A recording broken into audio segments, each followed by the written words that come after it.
हुकूमत ने यकुम और 2 दिसंबर को छुट्टी का ऐलान कर दिया।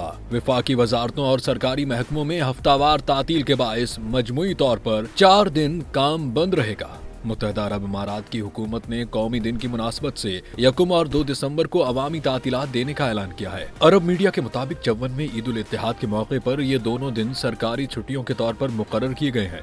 इमारात में हफ्ता और इतवार आम तौर पर वीकेंड के दिन होते हैं, इसलिए जुमे के बाद लगातार हफ्ता और इतवार की छुट्टियों के साथ पीर और मंगल की सरकारी तातीलात मिलकर शहरियों को मुसलसल 4 दिन की फरागत फराहम करेंगी। वजारत तालीम ने भी ऐलान किया है कि मुल्क भर के सरकारी और निजी तालीमी इदारों में यकुम और 2 दिसंबर को तदरीसी सरगर्मियां मुअत्तल रहेंगी। वाज़ेह रहे कि इमारात ने गुज़िश्ता बरस ही पूरे साल के लिए तातीलात का शेड्यूल मंजूर किया था, जिसमें ईद उल फित्र, ईद उल अज़हा, यौम अरफा, नया हिजरी साल, 12 रबीउल अव्वल, कौमी दिन और नए साल की तातीलात शामिल हैं।